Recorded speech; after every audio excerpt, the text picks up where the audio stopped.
nombre es Marcelo Savignone y a partir de ahora vamos a comenzar un viaje fantástico. Acompáñenme. Les aseguro que juntos descubriremos lugares maravillosos y personajes sorprendentes.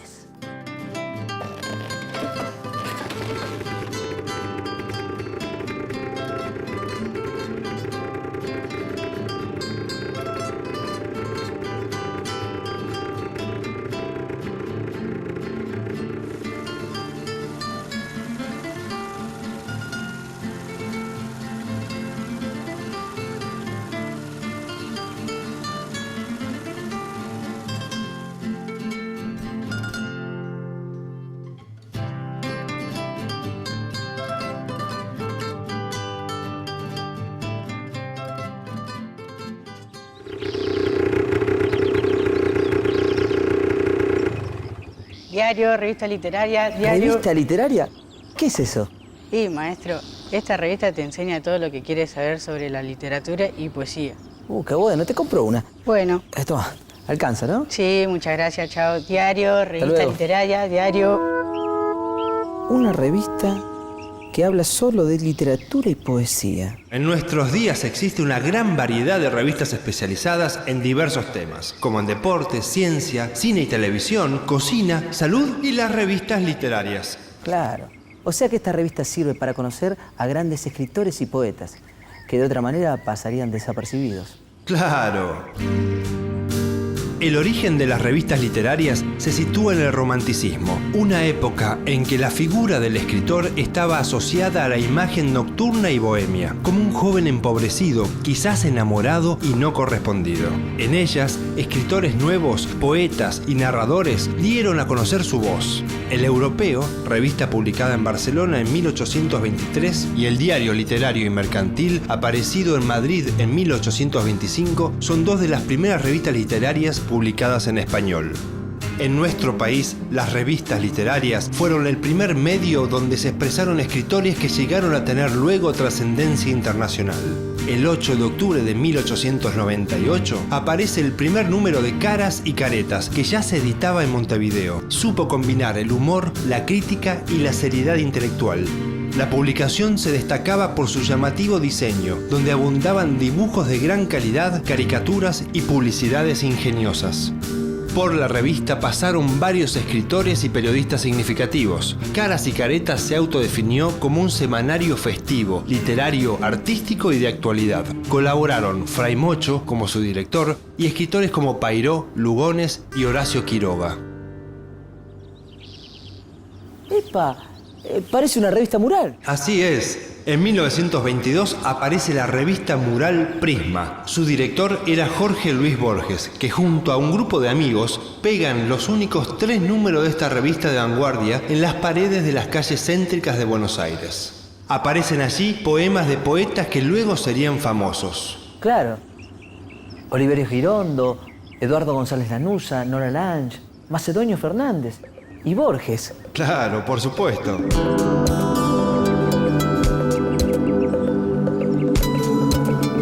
Prisma. Prisma, al poco tiempo, pasa a ser Proa primera temporada. 2 años después, en 1924, surge la segunda temporada de Proa. Borges la llevará adelante con... Seguramente con Ricardo Guiraldes, Rojas Paz, Brandán Caraf. Sí, todos ellos, pero adelante hay más. En aquel año se funda también una revista que habría de tener gran impacto en la literatura argentina y sobre todo porteña. La revista Martín Fierro. Sí, y el director era Evar Méndez. Exactamente, esta publicación provocaba una verdadera revolución literaria y abre paso a jóvenes poetas que buscan construir una nueva poesía en versos libres sin rima.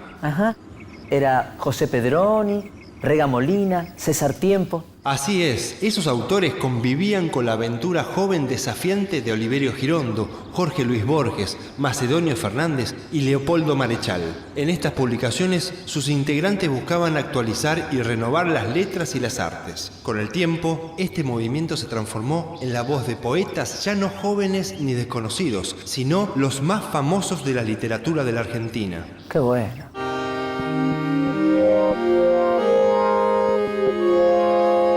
Sur. Victoria Ocampo, mucho gusto. Esta revista seguro que la fundó usted. Así es, joven, en el año 1931. En el consejo de redacción estaban Jorge Luis Borges, Eduardo Bullrich, Oliverio Girondo. ¡Epa, qué equipito! Sí, un equipo de lujo. Yo dirigí la revista durante más de 40 años. El primer número salió en el verano de 1931 y el último se publicó en 1992. En total, se publicaron 371 ejemplares. Entre 1931 y 1966 se editaron 305 números de la revista y en los siguientes 26 años se editaron solo 67 números. Bueno, hasta luego. Adiós. Adiós. Adiós. Entonces, estas revistas han servido para la difusión de los grandes escritores. Claro, porque al principio, cuando las hacían, no eran consagrados. Imagínate que los que escriben hoy en estas revistas van a ser en el futuro los nuevos referentes literarios. ¿Conoces a alguien que me pueda contar un poco más? Mira, una cuadra más adelante está la casa del escritor Abelardo Castillo. Él seguro te puede contar más. Bueno, dale, vamos.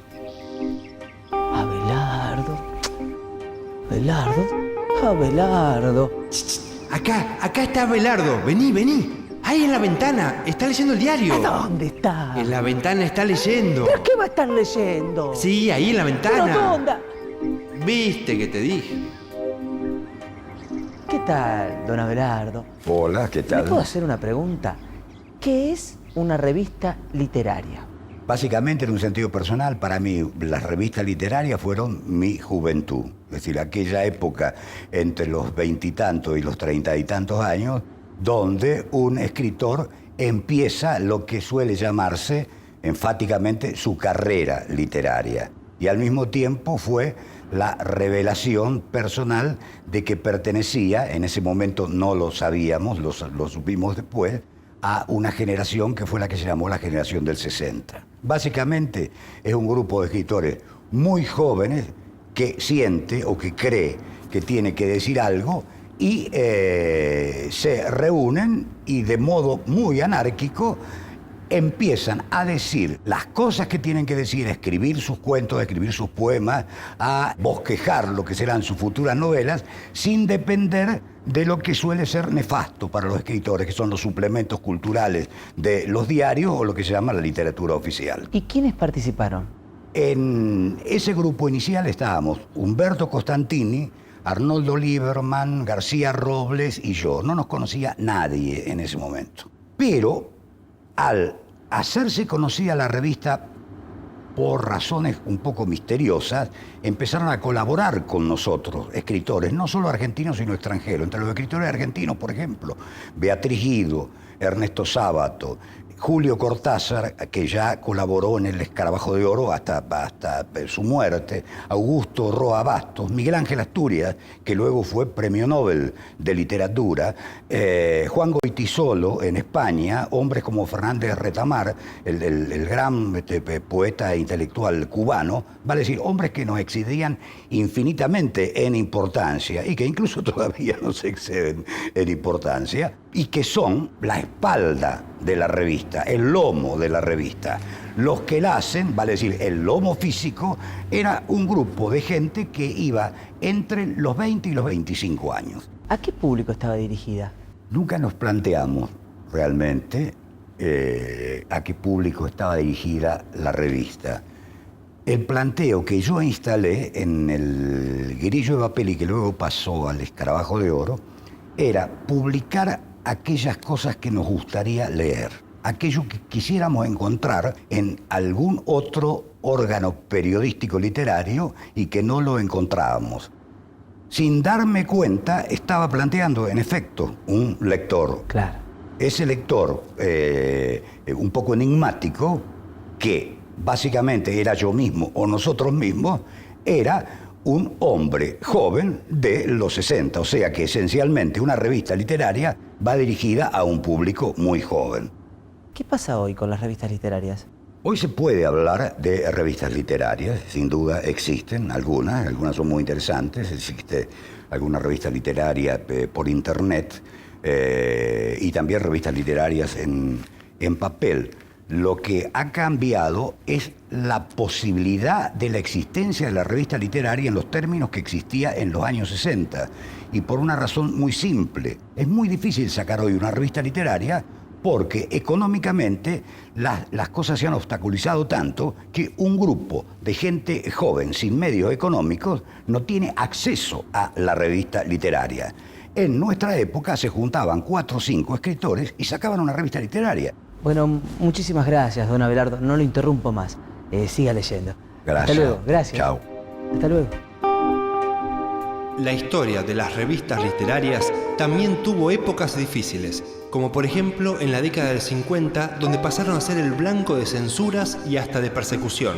Un periodo oscuro en la historia del país. Uno de tantos. La realidad social y política no permaneció ajena a los intelectuales. Pero mira, ahí enfrente tenés el Museo del Cine, donde están proyectando un documental sobre esa época. ¿Por qué no vas a ver? Voy.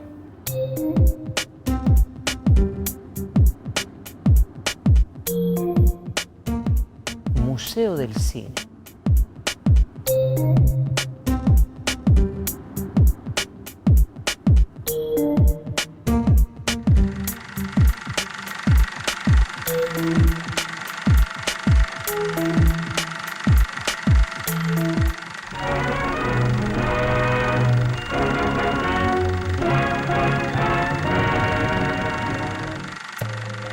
La revista Sur se declaró antinazi y antifranquista y celebró el triunfo aliado en la Segunda Guerra Mundial. Durante los años 60 y 70, las revistas literarias no permanecen apartadas de los sucesos históricos ni de la realidad social del país. Muchas revistas fueron censuradas por las dictaduras militares. Y en ese contexto surgen publicaciones que podríamos llamar de resistencia frente a sucesivas dictaduras. Muchas de estas publicaciones formaron parte de una alternativa dentro de una cultura censurada. Las revistas literarias funcionaban como lugares donde los escritores discutían sus cuentos cuando ya no era posible reunirse en los cafés. Muchos escritores se vieron obligados a firmar con seudónimos. Las revistas más significativas fueron Punto de Vista, Nova Arte, El Escarabajo de Oro y El Ornitorrinco, estas últimas dirigidas por el escritor Abelardo Castillo y Liliana Hecker. ¿Sabes dónde vive Liliana Hecker? Me gustaría hablar con ella. Mi amiga Liliana Hecker vive en la otra cuadra. Buscala en el balcón más lindo. Bueno, gracias.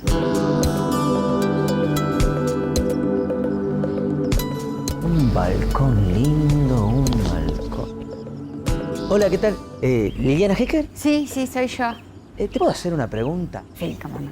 ¿Dónde publicaste tu primer cuento? Mi primer cuento lo publiqué en una revista muy hermosa que se llamó El Grillo de Papel, una revista literaria hecha por escritores jóvenes. Uno de los fundadores justamente era Abelardo Castillo, con quien después fundamos otra revista que fue El Escarabajo de Oro.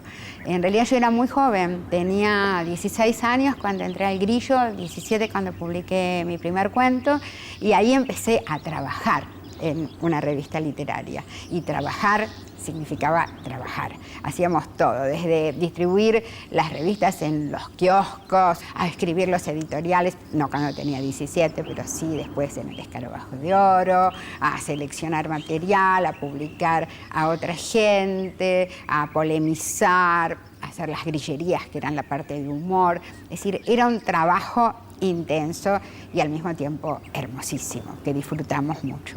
¿Estas revistas servían para difundir a escritores y jóvenes poetas? Esa es una de las funciones fundamentales de las revistas. Por eso la década del 60 fue tan rica en escritores jóvenes. Nos pudimos expresar muy precozmente porque teníamos espacios que no eran los grandes diarios o las grandes editoriales, porque lo mismo que ocurre ahora, las grandes editoriales no estaban esperando a los jóvenes escritores. Entonces, ¿qué pasaba?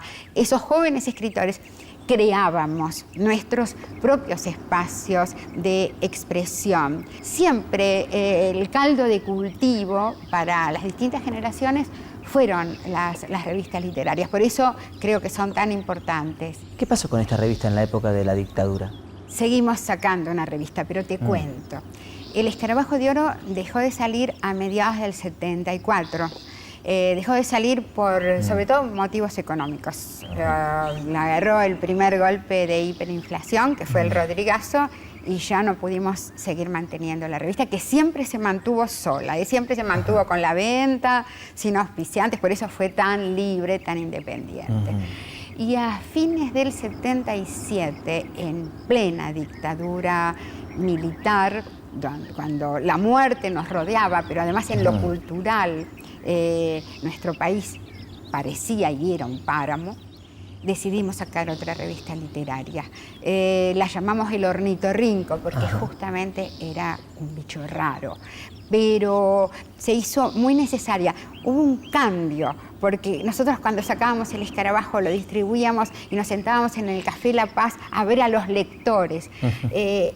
Los lectores ya no se veían, no sabíamos dónde estaban ni en qué momento compraban la revista. Andaban escondidos, nosotros también. Ya no había reuniones en los cafés donde venía cualquier escritor porque era imposible. La distribuíamos como podíamos en los kioscos. Hubo kiosqueros, y nunca lo voy a olvidar, que no la aceptaron, pero otros sí.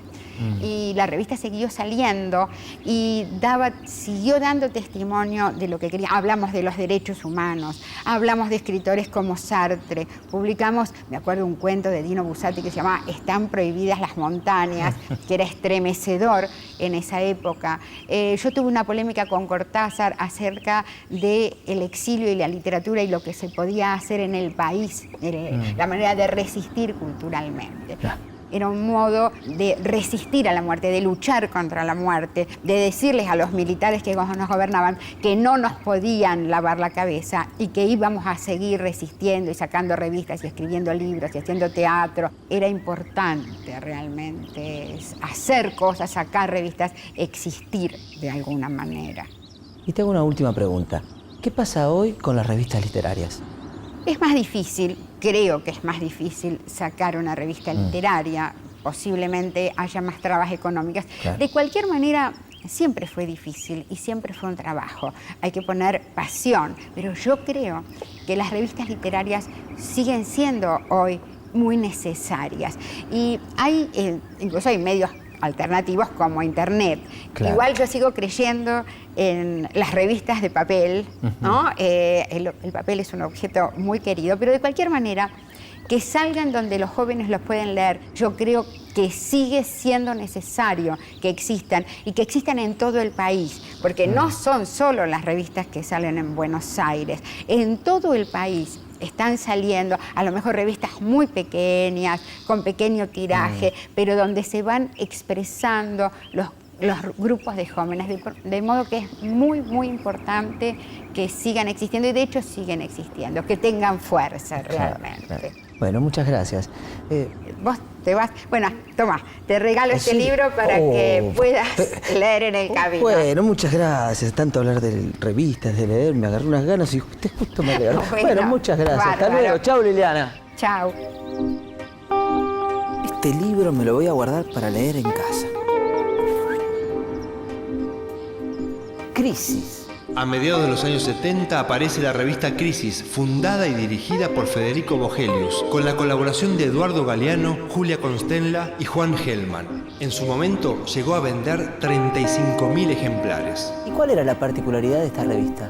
Se caracterizó por poseer un enfoque antropológico y registrar la actualidad sociocultural de Argentina. Mezclaba lo que se denominaba alta cultura con los temas más populares. Mirá qué bueno. En agosto del año 1976, a causa de amenazas recibidas, la revista deja de publicarse. Qué pena.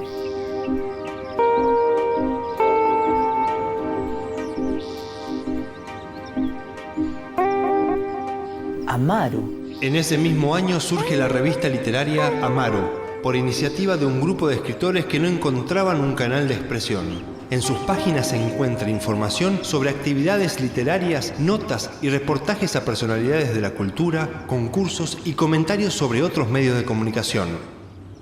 En muchos lugares del país, esta revista literaria es uno de los pocos contactos con la actualidad cultural. Muchas de estas revistas cobraron gran importancia por el desarrollo literario y pueden encontrarse en bibliotecas nacionales y universitarias donde son objeto de estudio y análisis.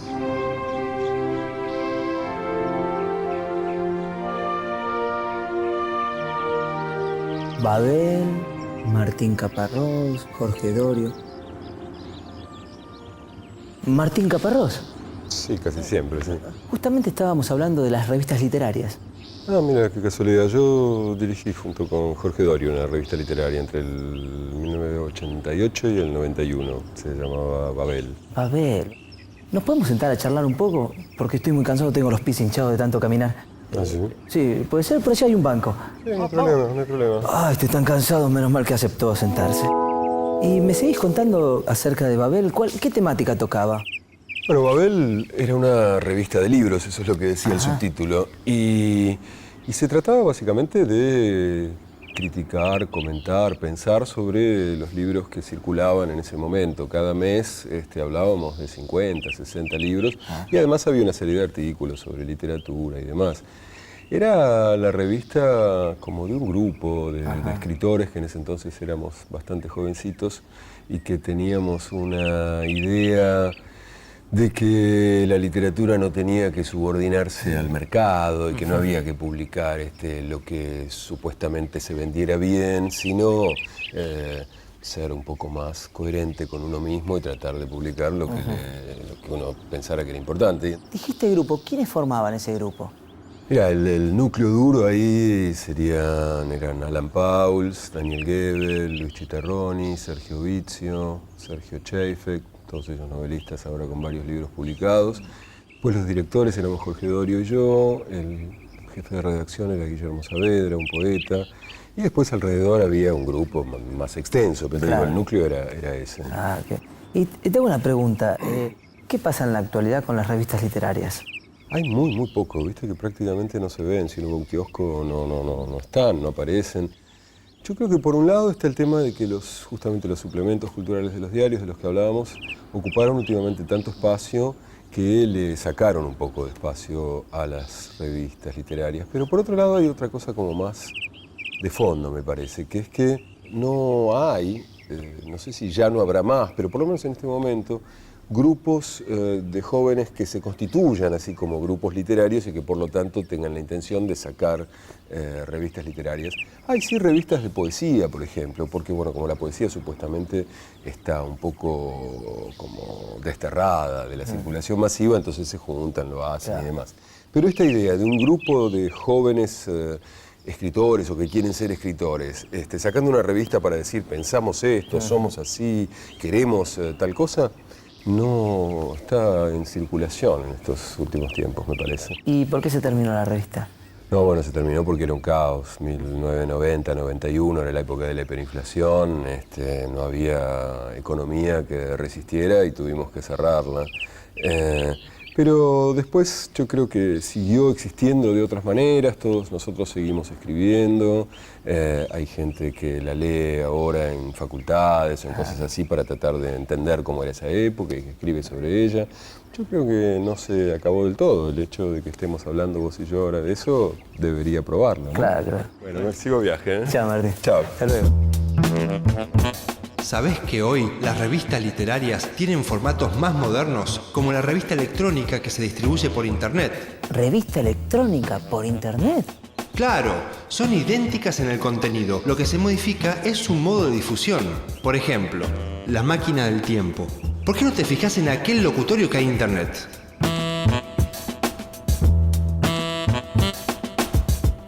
Locutorio.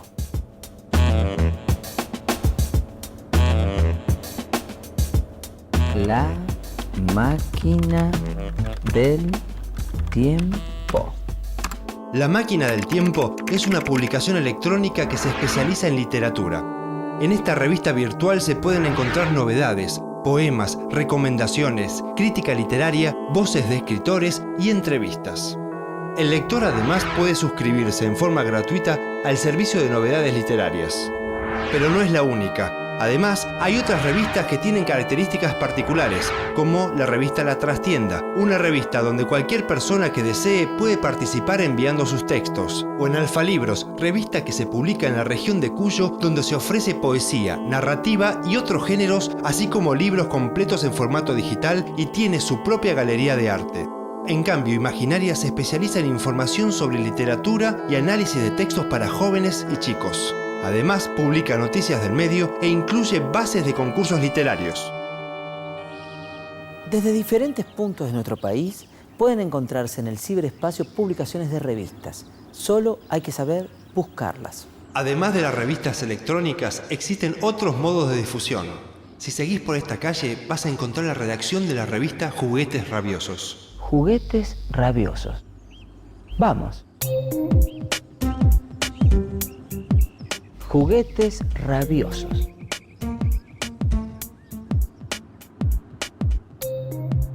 Permiso. Hola, ¿qué tal? Marcelo. ¿Qué tal, Ana? Hola, ¿qué tal? Permiso, me siento. Les quería hacer una pregunta. ¿Qué es Juguetes Rabiosos? Juguetes Rabiosos es una revista literaria como se puede hacer a principios del siglo XXI. Esto es con una herencia, la herencia de Contorno o del Escarabajo de Oro, pero además un hueco grande en el medio de vacío en cuanto a revistas literarias, y es una puesta a punto de los que integramos Juguetes Rabiosos con nuestras lecturas. ¿Cuándo comenzaron y qué fue lo que los llevó a publicar? Creo que las ganas de contar lo que nosotros pensamos sobre la literatura. Ajá. Y eso, hay algo anterior, que es que nos gusta mucho leer, que Juguetes Rabiosos es una revista de lectores. ¿Por qué son necesarias las revistas literarias? A mí me parece que las revistas literarias, como la literatura en general, tienen una doble ventaja. La primera es que se puede pensar que no son necesarias para nada. Que una cosa no sea necesaria para nada está bueno. También se puede pensar que la literatura, sobre todo la ficción, como dice un amigo nuestro, genera otros mundos posibles, y entonces esos mundos posibles se pueden comparar con este. Y si uno compara los mundos posibles con este, tiene posibilidad de querer cambiar este, porque tuvo con qué comparar. Pero no estamos muy seguros de esto. Es más una búsqueda que otra cosa. Bueno, muchísimas gracias. No. Hasta luego. Hasta Chau, luego. Hasta luego. Suerte. En ciudades o pueblos aparecen revistas que dan a conocer la voz de jóvenes escritores y poetas. Para muchos es una forma de comunicarse y para otros es una forma de disfrutar un espacio de encuentro. Hasta la próxima.